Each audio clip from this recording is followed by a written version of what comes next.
How do you get into this place, Mr. Milton? Round the back, through the mews in Sladen Street. Looks as though it might do. Let's go round. What might you be needing it for, Mr. Martin? We store antiques and furniture in general. Then it ought to suit you. It's fireproof and thoroughly dry. Come this way.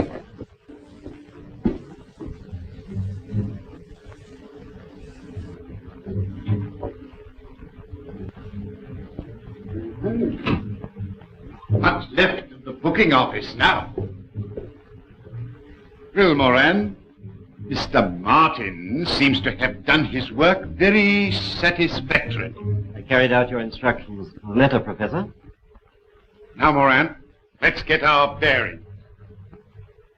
That wall, I take it, faces Peldon Street. Exactly. Originally the main entrance to the station. And the lift shaft? Here, on this side.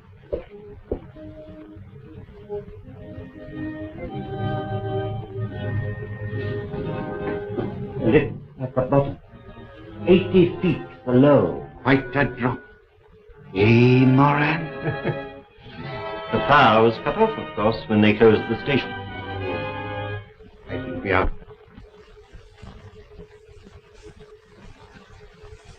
How about lunch, Mr. Holmes? What do you fancy? A nice little bit of boiled cod? My dear Mrs. Hudson, life is sufficiently dull at the moment without adding boiled cod. But there's nothing better for an invalid. Yes, but I object to being referred to as an invalid, Mrs. Hudson. I'm a little run down, possibly, but... So I should think. With all the tobacco you smoke, you'll be getting nicotine poisoning next. Well, in that case, Mrs. Hudson, I shall always stick to you. Oh, Mr. Holmes. That'll be the doctor.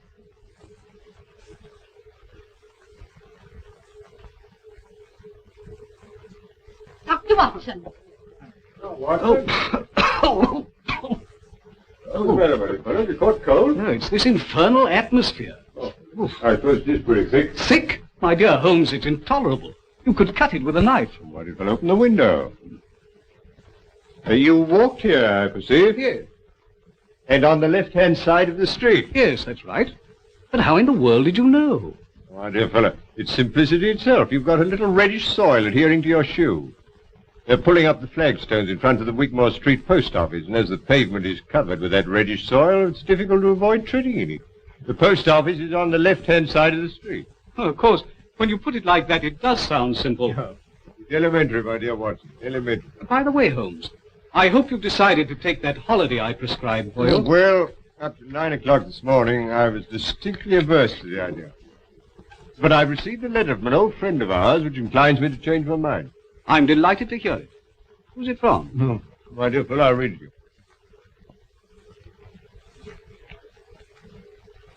My dear Holmes, I'm sending you and the doctor yet another invitation to visit me here. Believe it or not, it's 20 years since you disposed of the hound of the Baskervilles for me. Bless my soul, can you believe that, Watson? Seems impossible to me. Amazing. My daughter Diana is anxious to make your acquaintance. Yes, but she's engaged, Watson. To young Trevor, a neighbor of theirs. Oh. I know you hate the country just as I hate London. But stretch a point and come down for a week or two with Watson. Yours ever, Henry Baskerville.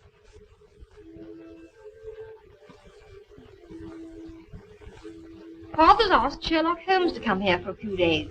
Why? The family hound come to life again? Oh, don't be absurd. Hello, you two youngsters. Oh, Dad, do you really think there's any chance of Mr. Holmes coming here? Well, as you know, I haven't been able to persuade him in the past. For the post, sir? Thank you, Jack. Holmes is a creature of habit. He likes to bury himself in Baker Street and work out his problems with the aid of, I don't know how many ounces of tobacco a day. I must say I'd like to meet him. He sounds a terribly brainy sort of chap. I wonder if he's any good at spotting winners. Oh, no. Holmes's hobby is spotting criminals, Jack. I don't think racing's quite in his province. Well, Watson, what about it? Could you get away for a fortnight? Yes, I think so.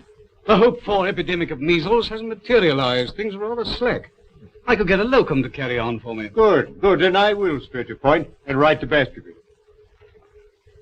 Lestrade, sir. Ah, good morning, Lestrade. Anything important on hand? Morning, Mr. Holmes. How are you, Doctor? Not at all. You've the air of something unusual having occurred. Well, yes, Mr. Holmes. Well, tell me about it. So, if you find a cigar on the table.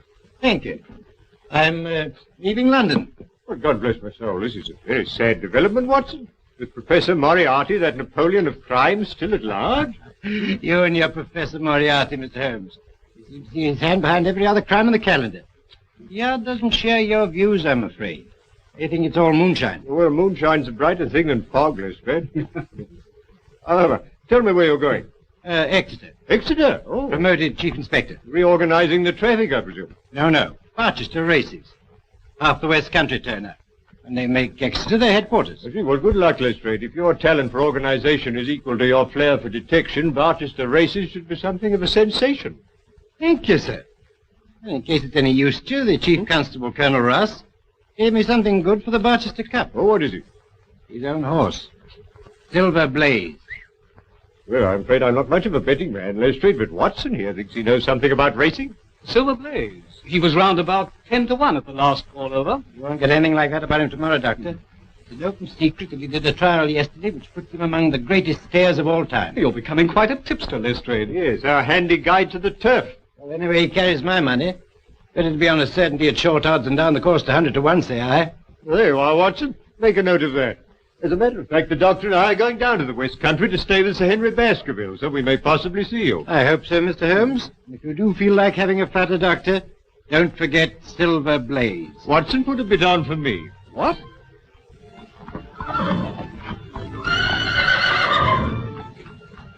Looks fit enough, Colonel. Best horse I ever owned. Hey, Straker? You all right, sir? It'll take a good one to beat it. You fancy Lord Manston's horse, don't you? Desborough, yes, I have got a bit on him. We'll see how they stand at the betting tomorrow. There's a call over today at the Victoria Club. We'll probably hear all about it tonight. Oh, before I go, could I have a word with you alone, Colonel? Certainly. What is it? Well, I want to ask you a favor. I hope you won't mind. Could you lend me...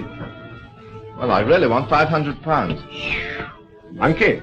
That's pretty cool, isn't I'm it? in a devil of a hole, or I wouldn't ask for it. Yeah, but why come to me? Why not Sir Henry Baskerville? Well, it's to do with racing debts, and Sir Henry's terribly down on racing. Well, have you tried your bank? You've got security. Mortgaged up to the hilt. Oh, well, what about one of those financial firms? No, that's no good. I've been dealing with old Bingham. He won't spring another fiver. What, Albert Bingham, the moneylender? Oh, I'm sorry. There's nothing doing. Well, thanks all the same.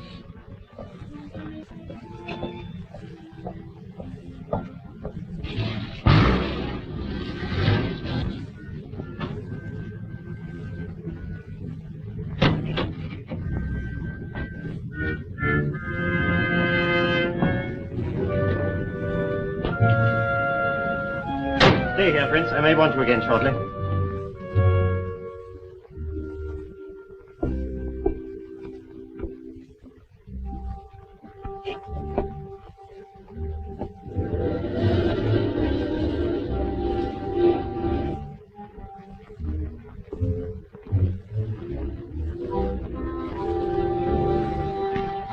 Those instructions, Barton.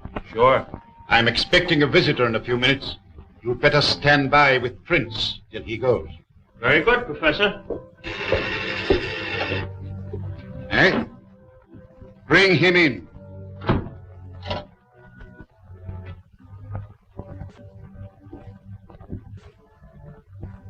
Sit down, Mr. Stanford. I understand you wish to consult me. Yes, that's right. What is your business? Look here, Professor, I'm a commission agent in a big way, I'm fully aware who and what you are. In that case, I'll come to the point. I've laid bets amounting to over £150,000 against Silver Blaze for the Barchester Cup, when his price was 100 to 6 against. You follow that? Perfectly. His trial yesterday proves he's a smasher, a world beater. At the call over at the Victoria Club tonight, he finished up a firm favourite at 7 to 2 against. I can't lay off anything to speak of, so to cut a long story short, if Silver Blaze wins the cup, I go out of business. I see. And you wish me to arrange that Silver Blaze does not come under starter's orders. Is that it? Exactly. I must confess that this is a somewhat unusual experience, even for me. I've had some little association with the turf, really as a form of recreation. And I have found in general that bookmakers are an honorable body of men. See here, Professor, I haven't come here... Sit down! I presume you are aware that what you are asking is out of my usual line of business. I thought you were prepared to take on anything for a consideration. Quite. Depends on the size of the consideration. Well, I've told you what I stand to lose. What's your price? £10,000. Pretty steep, isn't it? It's not my custom to argue about these matters, Mr. Stanford. Take it or leave it. Very well. Then that settles it. Now, Mr. Stanford, a few details. Where is the horse trained? King's Pyland, Dartmoor. Colonel Ross's training stable. Ross. Very good. Now give me all the information you can about the Colonel's employees and their neighbors on the moor. You know anything about them? Yes, it so happens that I do. As regards his neighbors, there's Sir Henry Baskerville, young Trevor, and Silas Brown, who trains for Lord Manston at Capleton. As to his employees, there's Straker, his trainer, Mrs. Straker, Hunter, the head lad, and the usual stable boys, and... Where's the bloke you drove here to see the boss? Fellow named Stamford, bookie. Did he tell you anything? No. Don't suppose you come round here to hand out tips, do you? So he's pretty deeply involved. Up to his neck. I know everything about him. He's bet with me for years. He owes a packet to Albert Bingham, the moneylender. Bingham. Lots of racing people deal with him. That's the name, Moran. Buy up all his debts from Bingham and from any other quarters you can find. Don't haggle about the price. Buy quickly. I want to get the whip hand over that gentleman at the earliest possible moment. Very good. When that's done, you'll be ready to leave with me for Dartmoor. I'm going home now, Straker. I shall be there if you want me. Take every precaution. That's all right, sir. Hunter here sleeps in his box every night. His bed's pushed across the door and he bolts himself in from the inside. No one could even attempt to enter without waking him. Good. I can trust you, Straker. Tell me, Jack, what is the matter? Nothing the matter, dear, really. Oh, yes, there is. I noticed it the moment you arrived. You're worried about something, aren't you? Really, darling, it's nothing. Here's the car.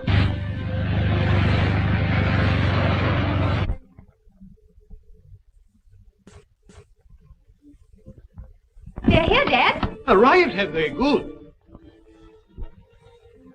Well, here we are, Watson. Come along.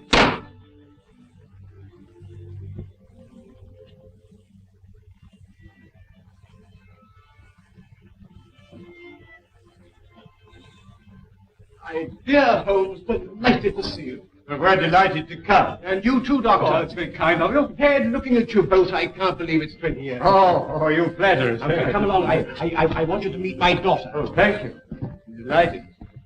Diana, this is Mr. Holmes, Dr. Watson, Mr. Trevor. Now, how about a whiskey and soda after your journey? Oh, thank you. I'm sure that's what Dr. Watson would prescribe. Well, if I did, you'd automatically refuse to take it. He grows more obstinate with the years, Baskerville. That's the way with most of us. Well, make yourselves comfortable. Oh, thank you. Well, now, Baskerville, tell me something about yourselves. Oh, no, Holmes. That won't do. You've got to do that. Carl's been promising us all a treat, Mr. Holmes. We shall see you in action. Yes, with Sir Henry as the victim. I mean that we should see Mr. Holmes do his stuff. His stuff? It's a modern expression, Watson, signifying to display one's talents. That's right. I want Mr. Holmes to tell us what Father's been doing for the last 20 years, just by looking at him. You evidently have great faith in my abilities, Miss Baskerville. But I'm afraid there's very little data. I merely observed that since we last met, your father has taken to billiards, and that he's recently played 100 up with Mr. Trevor. Absolutely correct, Holmes, but how... Oh, my dear fellow, it's simplicity itself.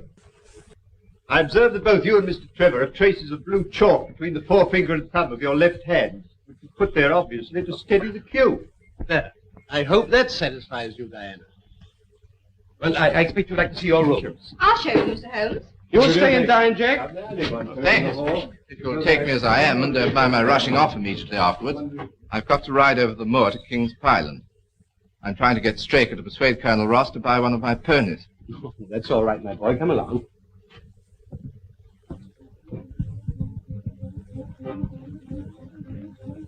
How's that curry coming along, Lizzie? Just about ready, Mrs. Straker. Put some aside for Hunter when you've dished up. Take it across to him in Silver Blaze's box. Very good, Mum.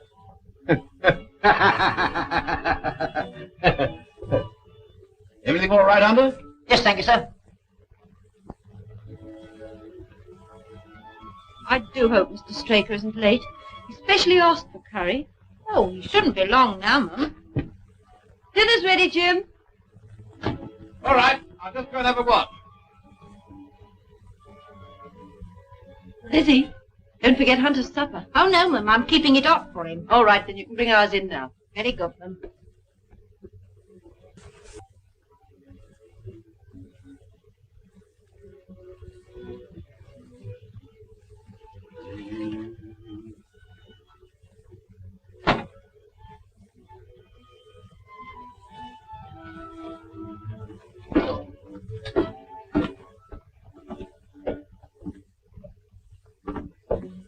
Yeah?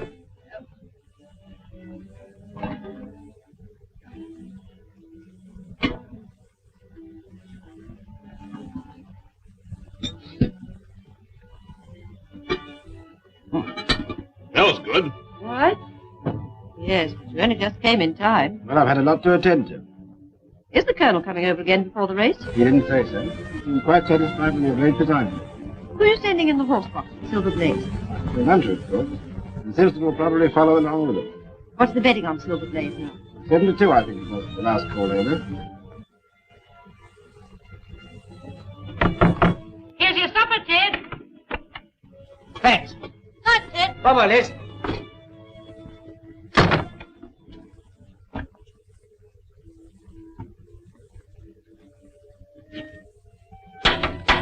Anybody about? Oh, it's you, Mr. Trevor. Straker at home? Yes, sir.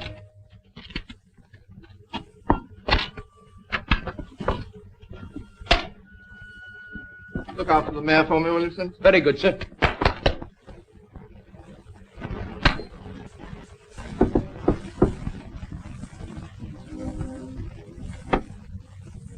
Ah, Mr. Trevor. Hope I'm not butting in. Not a bit. Come in. Called round to have a chat about that pony. Sit down. Have a drink? Please. Whiskey?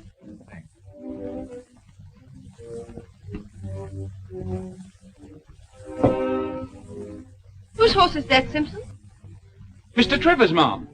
Haven't you seen him? He wanted the governor. Oh. I suppose he came while I was in the kitchen. Well, that's really all I came about. I want the Colonel to have the first refusal. I might tell him the price I've quoted and let me know what he says. Very good, Mr. Trevor.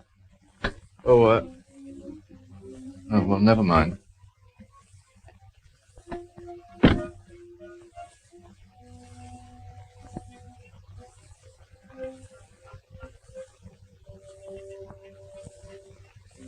Mary. Mary! Where have you been? Oh, just returned round the yard. You have a look at Silver Blaze? No, I just went for a breath of air.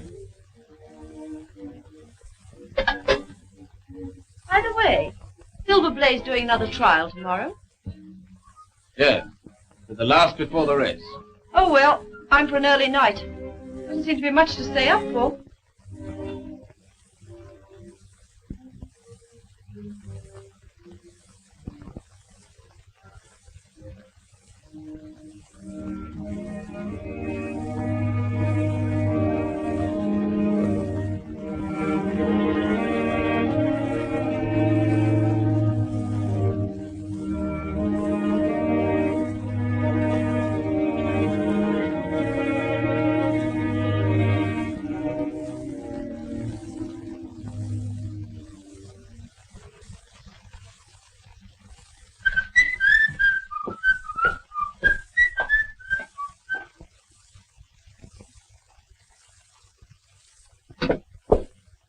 Here, take my cup.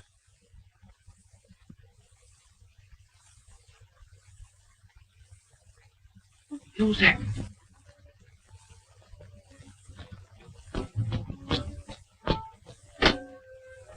Where's the governor? Where's the governor? Why, isn't he in the yard? What's up? Is anything wrong with Silver Blaze? He's gone. Gone? Yes. And Hunter's dead.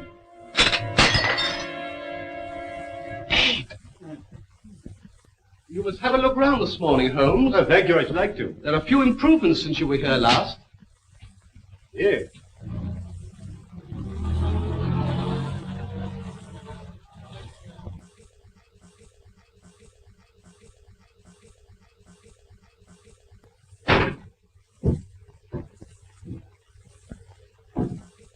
No, why, it's Ross. Who's there with him? Well, unless I'm much mistaken, that's my old friend Lestrade. Recently a member of the London police force, now transferred to Exeter. Hello, Ross. Morning, Baskerville. This is an early visit. Well, Lestrade, I didn't expect to see you so soon. You are Mr. Sherlock Holmes, I presume. Yes, and this is Dr. Watson. How do you do? I was told I could find Mr. Trevor here. Ah, yes, here is Mr. Trevor. Ah, I want a word with you, Mr. Trevor. See, Ross, what's happened? There's the devil to pay, Baskerville. Last night, Silver Blaze was stolen. Hunter, my head lad, poisoned, and Straker has vanished. What's that got to do with Jack? That's what I'm here to find out. Well, perhaps we'd better go indoors. Come along, Ross. Now, Mr. Trevor, I'm in charge of this case, and I want to ask you a few questions. At the same time, I must warn you that anything you say may be used in evidence. You were at King's Island last night. I rode over from here after dinner, yes. Why were you over at King's Island, Mr. Trevor? See Straker about the sale of a polo pony. At all? Yes. Why? You didn't make that an excuse to try and get information from the stable boys about Silver Blaze, for instance. What the devil do you mean? Not interested in Silver Blaze, perhaps. I'm interested in the race, certainly. So are thousands of other people. Now, Mr. Trevor. Just one moment, Lestrade, if you would allow me. Mr. Trevor, you say you discussed the sale of a polo pony with Mr. Straker. Was anyone else present? No. But not even Mrs. Straker? No. Quite. Now, Mr. Trevor, you said just now that you weren't particularly interested in Silver Blaze.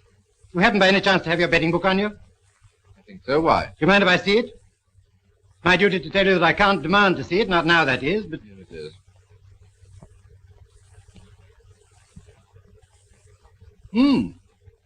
I see you backed Desborough, the second favourite to the Barchester Cup, to win you £5,000, Mr. Trevor. 5,000? But, Jack, you told me you only had a few pounds on it. I'm sorry, dear. I had my own reasons. Before you go any further, Lestrade, may I ask if it's your intention to apply for a warrant against Mr. Trevor? Not at the moment, Mr. Holmes. It's my duty to warn him. I'm in your hands, Inspector. I won't run away. As a justice of the peace, I will be answerable for Mr. Trevor. You better stay here, Jack, while the investigation's going on. Well, thank you, Sir Henry. Very well. Now, Mr. Holmes, I may as well be frank with you. There are things in this case which completely baffle me. Really? You surprised me. I was saying to Colonel Ross that I'd be glad of your cooperation. Well, the case certainly has some points of interest. But what does Colonel Ross say? Personally, I should prefer to leave the case in the hands of the official police force. If you don't mind my saying so, Mr. Holmes, I've not much use for amateur detectives. Oh, come, Colonel, come. Even they have their uses. Of course I've heard of you, Mr. Holmes. They say you've never been beaten. Well, it's true I've been generally successful. Well, I hope you'll be so with me. I wish to leave no stone unturned to avenge Straker and recover my horse. Very well, Lestrade, I am at your service. Thank you, Mr. Holmes. I'll be getting along. I'll see you later at King's Pilot. Really, Holmes, I must protest. You're down here to recuperate, you know. Undoubtedly, my dear doctor, but only last night you suggested a tonic. Well, here is one ready-made. Yes, please, Mr. Holmes, for my sake and Jack's. You are, Watson. That settles it. Miss Baskerville, you may rely upon my doing all I can. I had to have the body taken to the cottage to make my examination, but nothing else has been disturbed. That hasn't taken us long, Colonel. Oh, no, they're very good roads in Devonshire. Mr. Holmes is coming over from Baskerville Hall to give us what help he can. He's been some slight assistance to me in the past, and anyway, he can't do any harm. Ah, here is Mr. Holmes. Dr. Salter, Mr. Sherlock Holmes, Dr. Watson. This is Silver Blaze's box.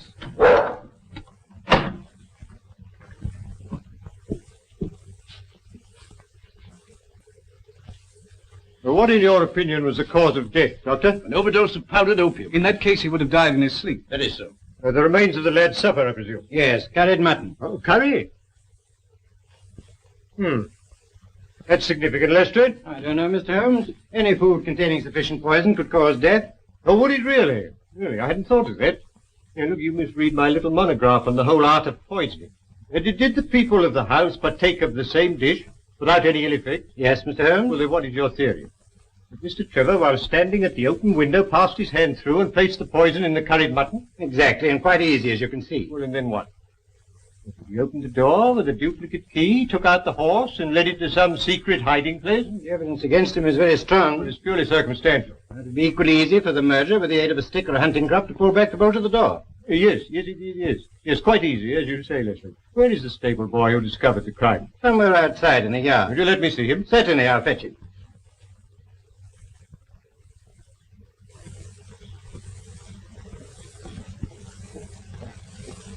Your name, Simpson? Yes, sir. Opium has a distinct taste, does it not, Doctor? Yes, not unpleasant, but quite distinct. Oh, quite. I thought so.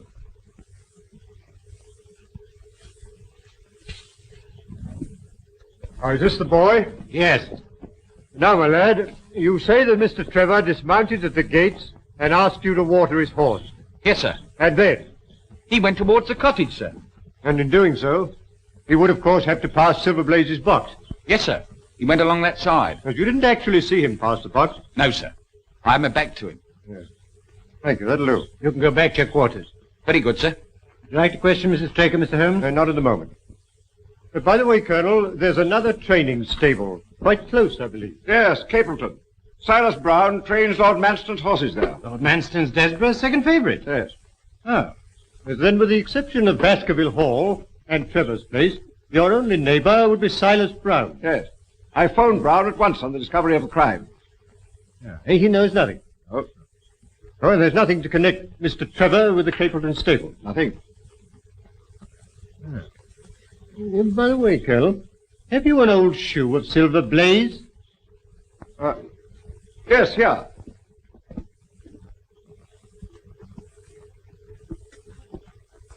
How about this one? Oh, yes. Here, thank you. Thank you. I'll put it in my pocket for luck. And have you a photograph of the horse? So? This too? Perfect. Thank you. Do you mind? Not at all. Now, Watson, let us transfer our activities to the moor.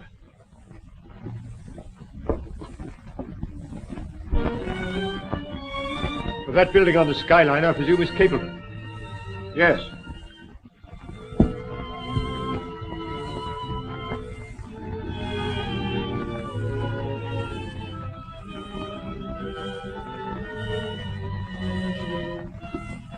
Look, there's an imprint of a hoof here. Slight but quite distinct.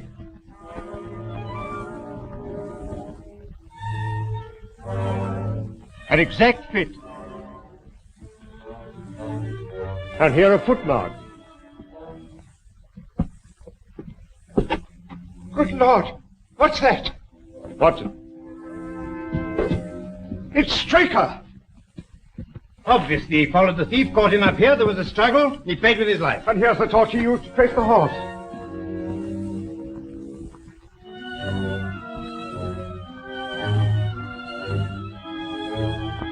This is a very singular knife.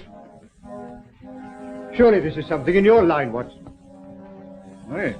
It's what we call a cataract knife. Yeah. As I thought. Devised for very delicate work. It's a curious weapon for defense. Lestrade? The best you could lay hands on at the moment, I suppose. Yes. Yes, very possible. No trace of blood, I perceive.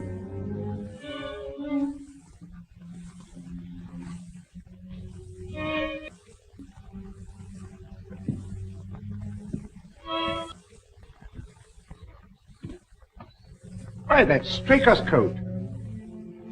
This is curious, Lestrade. What, Mr. Holmes?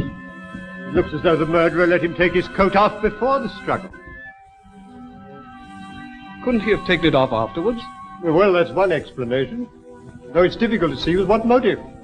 However, take it, Lestrade, and make a careful inventory of everything you find in the pocket. Very good, Mr. Holmes. And now I suggest that you and the Colonel return to King's Pyland and arrange for the removal there of the body. And then perhaps you'd be good enough to meet us with a car by that bridge in, say, an hour's time. Dr. Watson and I are going to take a little walk over the moor. Very good, Mr. Holmes. In an hour's time. Now, Watson, let us leave the question of who killed Straker for the moment and confine ourselves to finding out what has become of the horse. Oh, how are you going to set about it? Well, a horse will always herd with its kind. Silverblaze, if left to himself, would either have returned to King's Pyland or gone to Capleton. If my assumption is correct, that is our direction. Hoof prints again. Let's carry on a little further. Look, Watson. Look here. Here's a man's footprints beside the horse's. A man wearing square-toed boots. Oh, the horse was alone before. Precisely. It was alone before. And here we are. Here's the same footprints. This time they're coming from Capleton. Yes, let's follow the trail. Looks in the pink, doesn't it? Yes, ready for anything. Aren't you desperate? Let's see. What is in the betting today? 5-1, second favourite.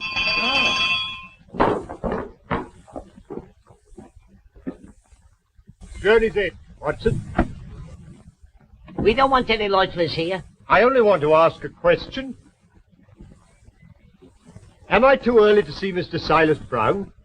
Well, I don't know, sir. He was up rather late last What night. is Dawson? No gossiping. Get on with your job. Very good, sir. And what the devil do you want here? 5 minutes talk with you, my good sir. I've no time for talking. And we don't want no strangers here. This is a matter of vital importance. It's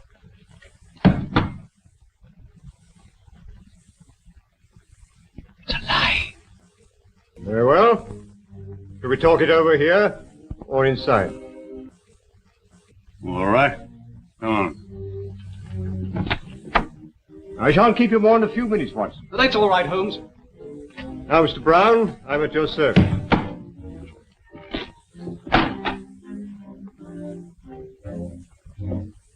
Well, I'm glad you realize that it's no use trying to bluff me.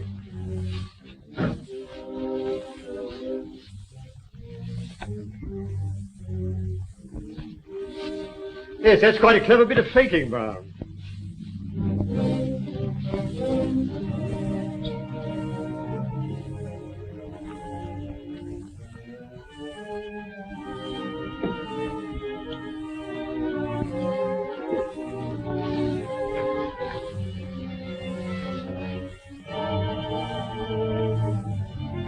So don't give me away.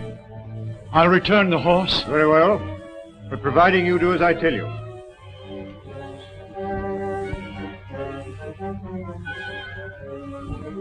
Now, Brown, no tricks. You understand? I understand, sir. Your instructions shall be carried out faithfully. Very well. You guard him night and day. And engage a special detective escort when you take him to Barchester. I will do everything you say, sir. The horse shall be there. Very well. But remember... You may trust me, sir. Yes. Yes, I think I can.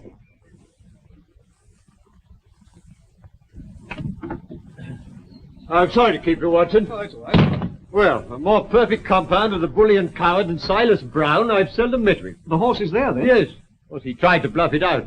But I described to him so exactly what his actions had been last night that he's convinced I was watching him. Well, what actually happened, Holmes? I'll tell you. Now I must go and collect Mr. Holmes and Dr. Watson.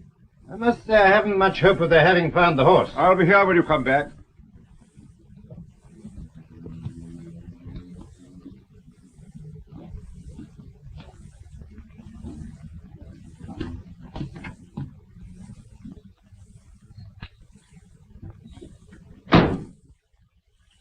Surely Brown was running a tremendous risk. Oh, my dear Watson, Silas is an old horse faker. He left nothing to chance. You actually saw the horse? Yes. Well, I must say this for Silas. He certainly made a good job of it. Well, aren't you afraid to leave it with him? Oh, my dear fellow, he'll guard it as the apple of his eye. He knows that his only hope of mercy is to produce it safe. Horse stealing is a serious crime. Colonel Ross doesn't impress me as a man who'd be likely to show much mercy in any case. Well, the matter doesn't rest with Colonel Ross. I follow my own methods and tell as much or as little as I choose. I don't know whether you've observed it, Watson, but the Colonel's manner to me has been somewhat rude. I'm inclined to keep him in suspense. Say nothing about the horse. Of course not, Holmes, without your permission. Good old Watson. Ah, here's Lestrade with the car.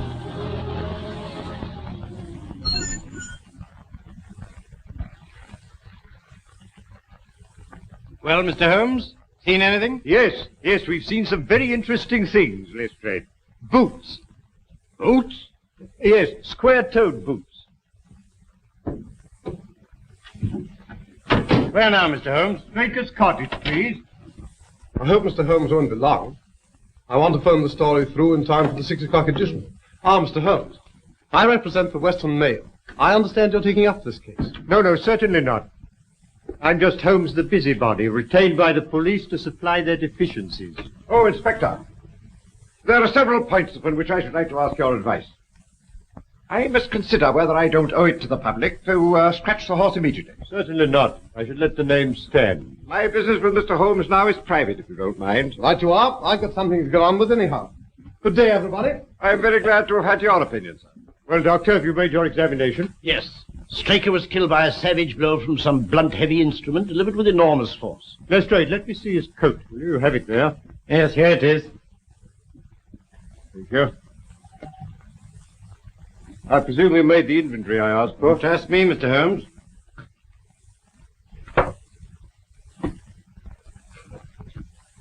Letter in envelope. London postmark. Pipe. Briarwood pipe, Lestrade. Pouch. Pouch of sealskin. Matches. They're foreign. Telegram.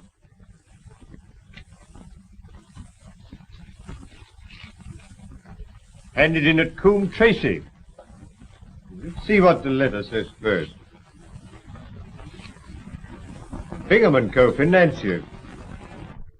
22A Bond Street, London, W1. J. Straker, Esquire, King's Pyland Stables, Devon. Dear Sir, please receive this as official notification that your commitments to us, secured by 6 promissory notes, were today purchased by Mr. Leslie Martin of 15 Lamb Street West, to whom you are now accountable. Yours faithfully, Bingham & Co.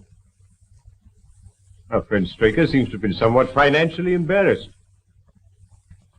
Now for the telegram.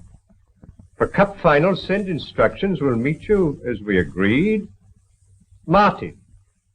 I think Mrs. Straker might be able to help us here. She's in her room. I'll fetch her. Thank you, Doctor. I don't think she'll be much assistance, Mr. Holmes.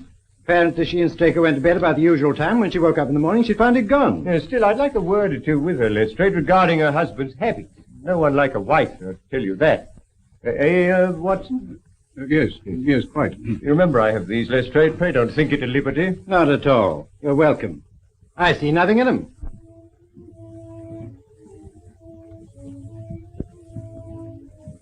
Oh, Mr. Lestrade, have you discovered anything? No, Mrs. Straker. Mr. Holmes has come over to help us.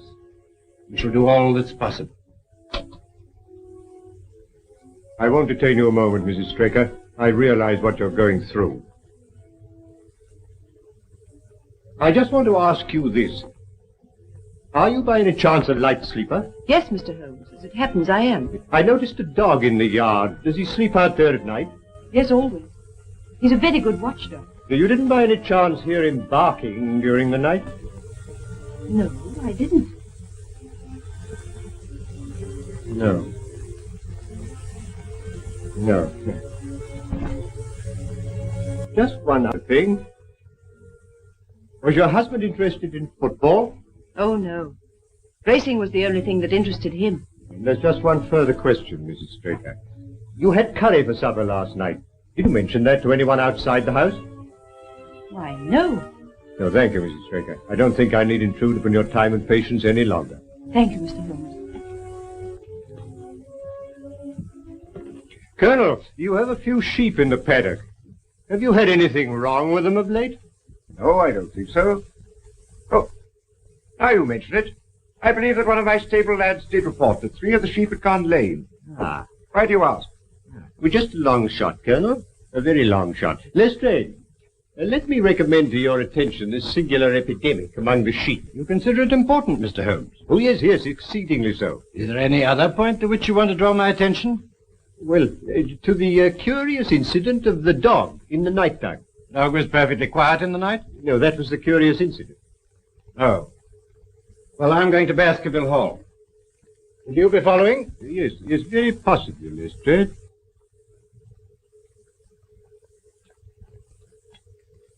Hello. Hello. Hello. Could you please give me Coombe Tracy Post Office? Yes. Yes, I'll hold on. Coombe Tracy is a small village, is it not? Yes, just a hamlet. Then the postmaster would likely to remember any strangers who came into his shop. I should think so. Hello. Hello, is that the postmaster, Coombe Tracy? Look, I'm speaking for Mr. Straker of King's Pyland. He received a telegram yesterday signed Martin, dispatched from your office. If he cannot recall anybody of that name, could you kindly describe the sender to me? Yes.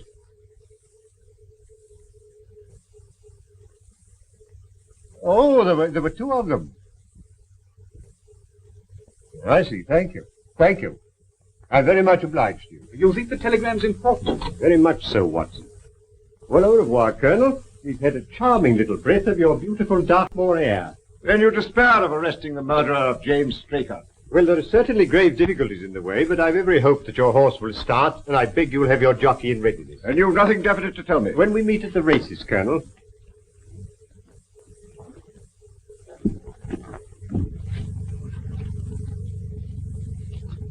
What do you make of it all, Holmes? It's innocent looking enough at first sight, Watson. But the fact that Straker was not interested in football persuaded me that this is not to be taken at its face value. You observed, of course, that the name of Martin appeared in both the letter and the telegram. Yes, it struck me as curious. It is highly significant, Watson. This telegram is peculiarly interesting. You mean it's in code? Yes, and a very elementary one. By simply crossing out each alternate word, the message assumes an entirely different meaning. Instead of a request, it becomes a peremptory order. Final instructions. Meet as agreed. Martin. What did the postmaster at Coombe Tracy tell you? He described the senders. 2 strangers. Unquestionably Moriarty and Moran. Watson, the professor, is behind all this. You mean he's responsible for the deaths of Hunter and Straker? Of Hunter, yes. Of Straker, no. In fact, I fancy that Straker's death was the most unfortunate thing that could possibly happen from Moriarty's point of view. All through the season, my luck was dead out. I found myself in trouble to the tune of £4,000. I went to Bingham and raised what I could. And as a last plunge, I've backed Desborough to win me 5,000. Make or break. Well, why didn't you come to me, my boy? Well, you're not a betting man, Sir Henry, and I was afraid you wouldn't understand. That's why I kept it dark, even from Diana. And now that loathsome inspector. Oh, come now, it's no use calling him names. In view of these bets, he'd every reason to be suspicious. I don't care. He's a thoroughly nasty person. I disliked him from the first moment I met him. Inspector Lestrade. Any news, Inspector? Yes, very grave news, Sir Henry. We found Straker's body. Body? Do you mean he's... Murdered. On the moor about a mile from King's Pyland. Sherlock Holmes takes up the case. Sherlock Holmes, Moran. Once again, that man is crossing my path. What's this news mean, Professor? What's gone wrong? What does this man Holmes know? I tell you, if Silver Blaze goes to the post and he's fit... There is a big difference, Mr. Stanford, between a horse going to the post and winning the race. You've had my assurance. I am not in the habit of failing my clients. Moran, tell Barton to take Mr. Stanford home, then come straight back. Yes, sir.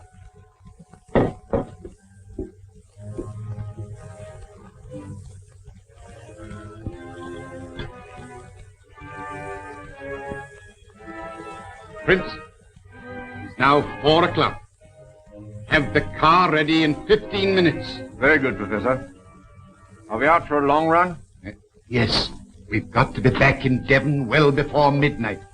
And Prince, we'll need the gun. Okay.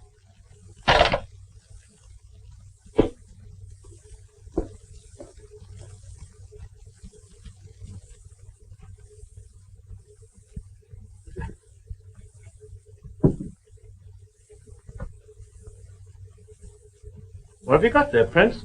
Oh, you haven't seen this little gadget before, have you? No. You hadn't joined us when it was last used. Let's have a look. It's a magazine air gun, absolutely silent and immensely powerful. Made specially for the Professor by a well-known foreign gunsmith. Seems you're going to use it again.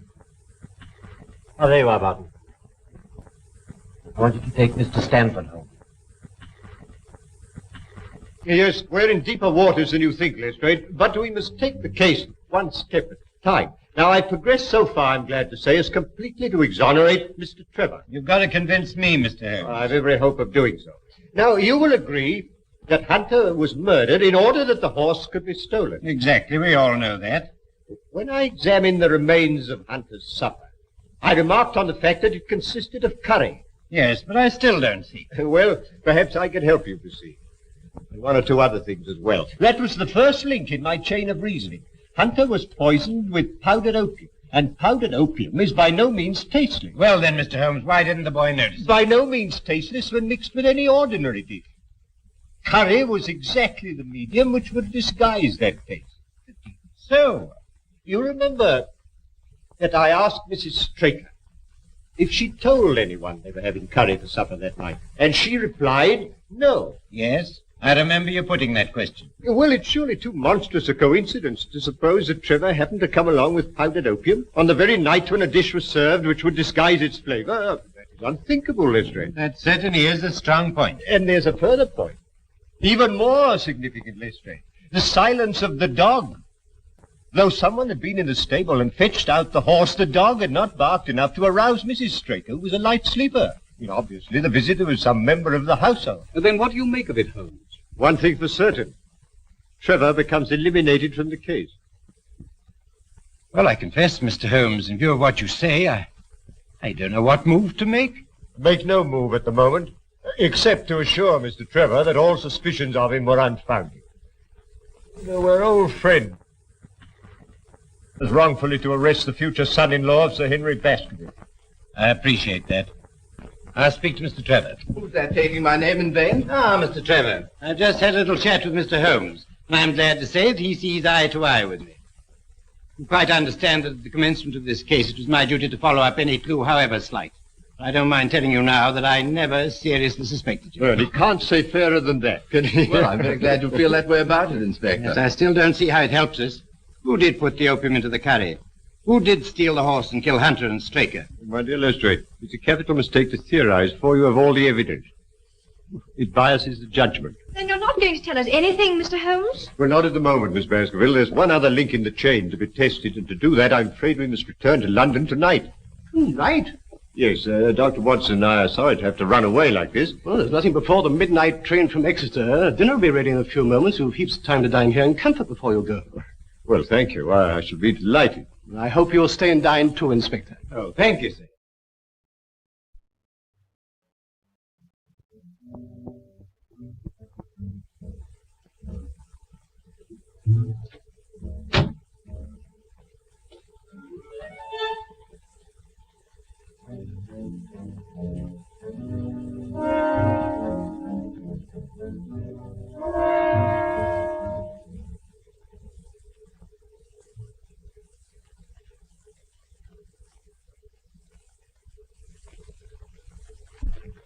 But that's quite a museum piece, Sir Henry. Well, we've had it a long time. Well, it's nearly 11, Holmes, and if we're to catch that midnight train from Exeter, I'll order the car. Don't bother, Sir Henry. I'll take Mr. Holmes and the doctor in mine. Well, thank you, Lestrade. Yes, it's a pity you've got to leave us, Holmes, and I'm sorry you can't tell us any more. You're leaving 3 very puzzled people. Well, I hope to solve the puzzle for you all on Cup Day, in Colonel Ross's box.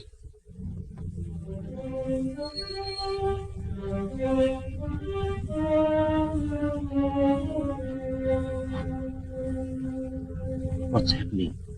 I think he's going, Moran.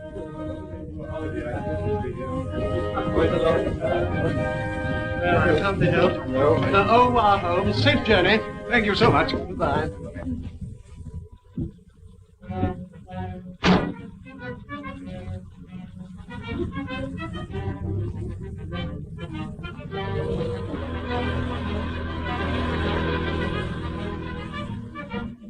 Quick, back to the car. Follow that car. When you get clear of the house, overtake her.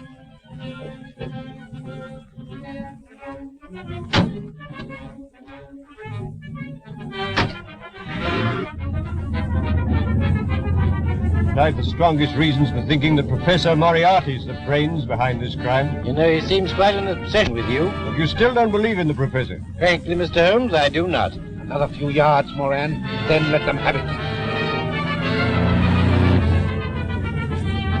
Oh, no. There's a car following us. Quick, down for your life.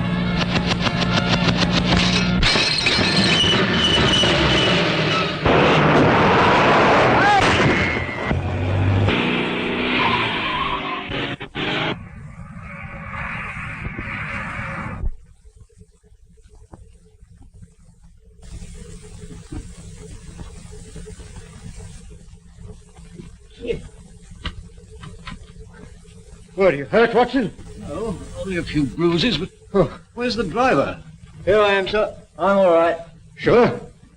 No bones broken? My word, that is a lucky escape. Hello, where's Lestrade?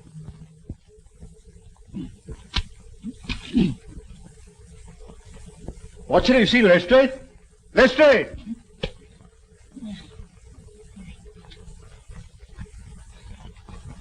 Ah, there you are, Lestrade. Well, do you believe in Professor Moriarty now?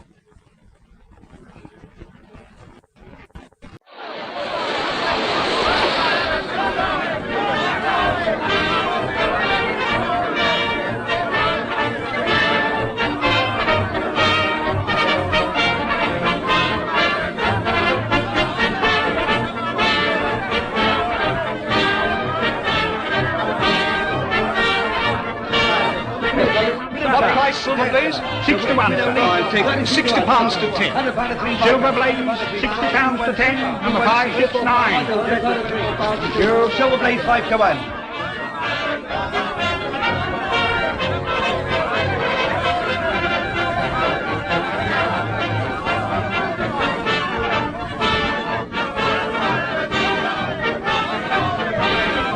May I borrow your glasses, Mr. Holmes? Thank you. You doing anything for the street, Artie? Well, they tell me Sunstroke has a good chance. Oh, Mr. Holmes, you've assured me that my horse will go to the post. But we are still waiting to know who killed Straker and Hunter. I promised you should know everything today, Colonel, and you shall. Oh, Watson, you've been having a little flutter, I see. What? Well, if you want to conceal it, I suggest you find a deeper pocket for your betting ticket. It's all very well, Mr. Holmes, but we're waiting. Yes. Well, Colonel, in the first place, it will come as a shock to you to learn that Straker was a scoundrel, utterly unworthy of your confidence. Are you serious, Mr. Holmes? Yes. Acting under the orders of a master criminal who bought up his debts and so had it in his power to ruin him, he poisoned Hunter and then took Silver Blaze out on the moor in the dead of night. I can hardly believe it. Straker?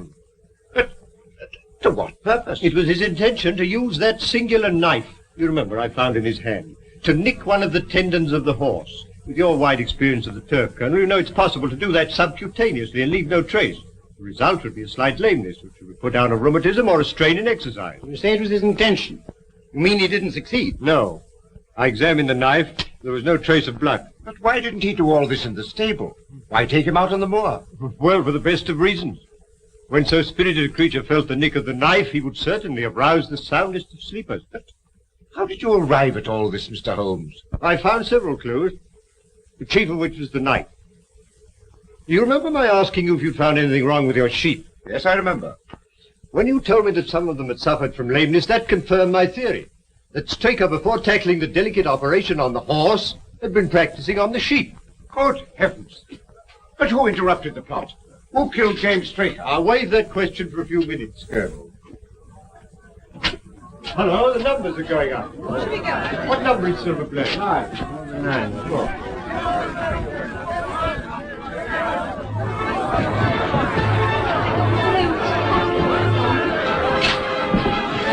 Two, 3, 4, 5, 6. Curtain number 6. Why, my jockey's riding another horse. Silver Blaze doesn't run. Look, Holmes. Silver Blaze doesn't run. There's been a mistake. The 6 should have been a 9. Mr. Holmes, I relied on you implicitly. Yes, and you may still do so, Colonel.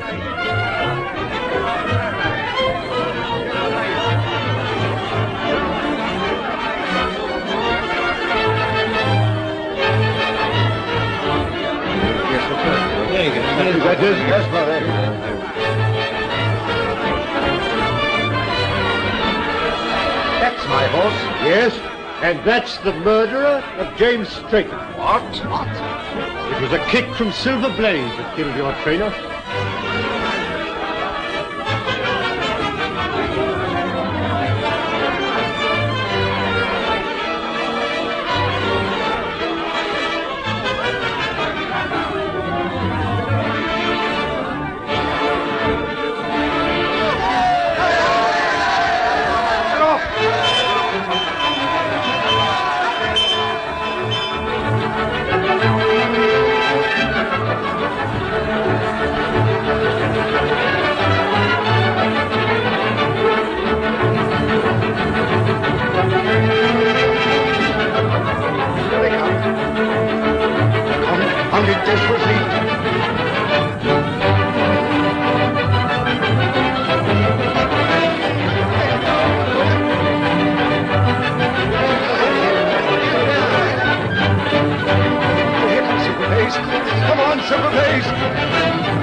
The bullet has penetrated the shoulder and lodged near the lung. But we heard nothing. You wouldn't.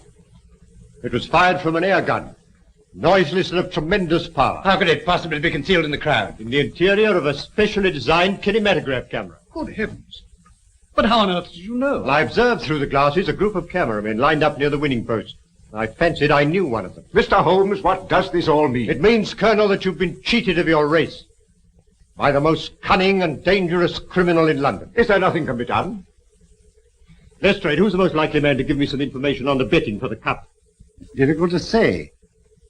Old Sam Silver's a member of the Victoria Club and a good friend of mine. Where can we find it? It's 100 to 1. It's in the Champagne Bar at this moment.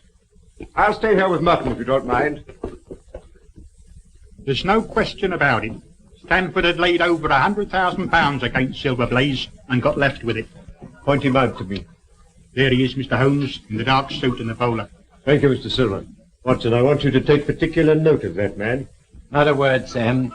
Trust me. Excuse me, Mr. Holmes. You can rely on me to look after this. Yes, but I think you need a little unofficial help. Just to supplement your usual happy mixture of cunning and audacity. Is there anything I can do?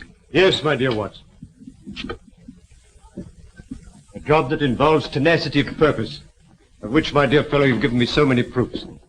Look, I want you to remain here and never lose sight of Stanford. Lestrade and I will drive straight back to Baskervilles. Lestrade, will you give instructions for your car to be at Dr. Watson's disposal? Certainly, Mr. Holmes. And you might tell your chauffeur to get into Mufti. As soon as Stanford leaves, follow him. When he arrives at his destination, send the car back to Baker Street. Then go to the nearest phone box and tell me where you are and wait for me. Is that clear? Perfectly. Watson's a long time phoning. Patience, Lestrade, patience. Concentrate on the game. Yes, come in. Mr. Holmes, it's nearly midnight. You really must eat something. Can't I tempt you to a nice bit of haddock? My dear Mrs. Hudson, you've always been a temptation to me, but haddock at this moment is not. How about a nice sheep's head? No, thank you, Mrs. Hudson. I suggest you go to bed, Mrs. Hudson. Very well, sir.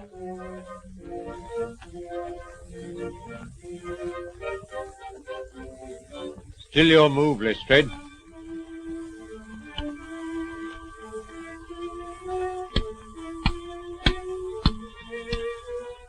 My mind's not on the game, Mr. Holmes. I wonder what has happened to Dr. Watson. Well, now, let's see. It was 5 o'clock when we left the course, and it's now... Well, now it's nearly midnight. We ought to hear something soon. But tell me, Mr. Holmes, why did you leave Dr. Watson to do the trailing? Why not yourself? Because, my dear Lestrade, when you set out to draw a badger that's gone to earth, you send a ferret down after it, while the man with the gun remains outside. Professor Moriarty is the badger, Dr. Watson is the ferret, and I, my dear Lestrade, am the man with the gun. I see. And Stanford? Well, Stanford, if he's a wise man, will go straight to Moriarty with whatever price he's paying.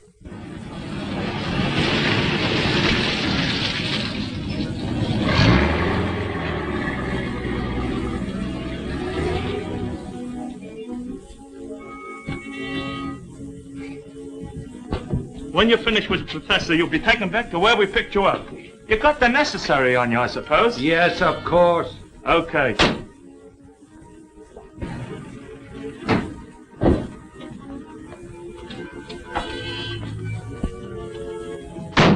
I want you to go straight to Mr. Holmes' rooms in Baker Street.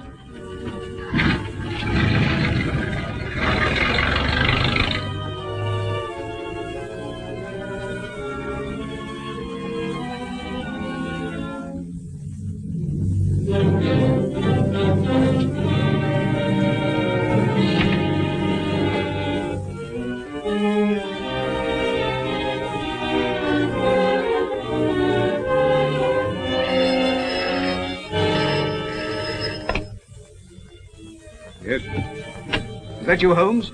Watson speaking from Sladen Mews.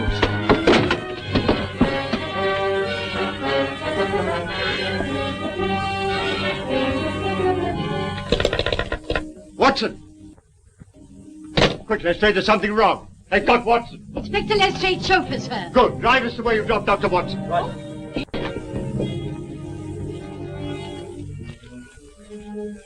Quite correct, Mr. Stanford. I must say this case has proved more intricate than I anticipated. It should have been worth a trifle more. However, perhaps next time. You may go. Barton? Yeah.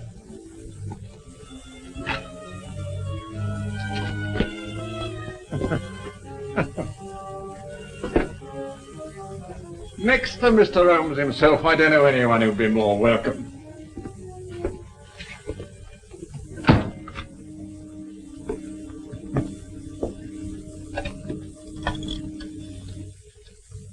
Hello, Professor?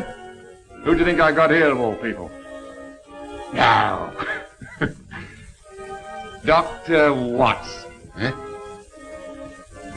Watson, did you say?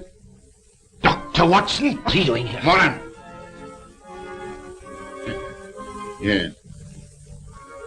Yes. Caught him prowling around the yard. Shall I bring him in? No, not just yet, Prince. I leave him alone with his thoughts for a while. Nothing like a little suspense. I imagine that 3 weeks' wait for the hangman is infinitely worse than the final interview. Eh, Moran?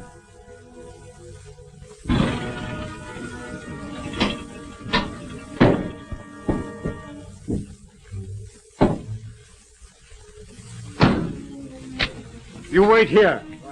Come, Lestrade. This is the Mews.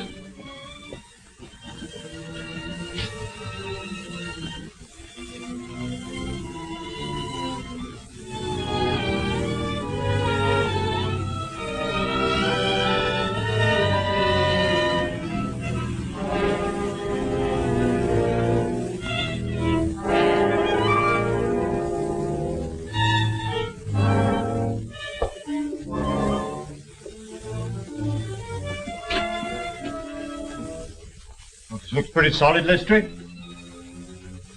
What building is this? This must be the back of the old Felden Street Tube Station.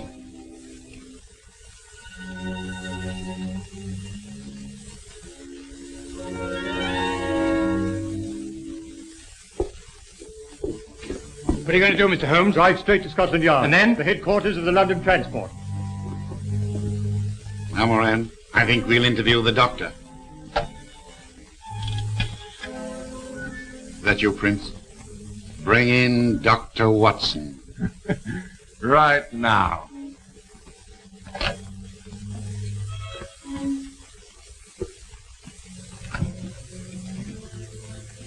Now then, Doctor.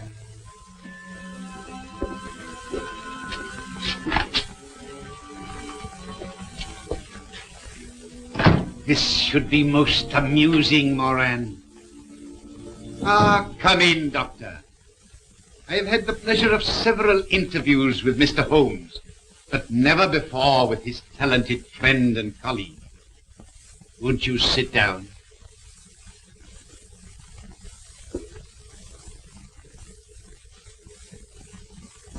May I ask what you are doing in this neighborhood? I'd good reason to think it was your neighborhood, Professor. Really? As a matter of curiosity, may I ask you how you got here? By following Mr. Holmes' instructions. Ah, I see. Then I'm afraid it's going to prove rather unfortunate for you, Doctor. I have not taken these somewhat elaborate precautions to conceal my whereabouts in order to have you report on the subject to Mr. Holmes. You mean I'm going to have some difficulty in leaving? No, my dear Doctor. Oh, dear, no. There will be no difficulty about that. But you will leave by the way I shall indicate. I will explain to you, Doctor.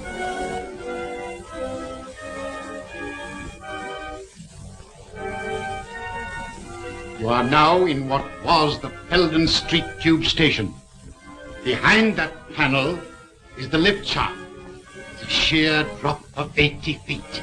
If you have any last message to send to Mr. Holmes, I will see that it is delivered. Sherlock Holmes will call a reckoning with you, Moriarty, without any reminder from me. So that is your last word.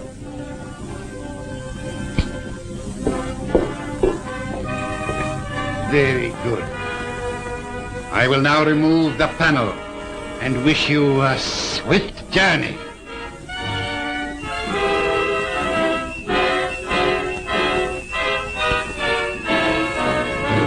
Don't move, any of you.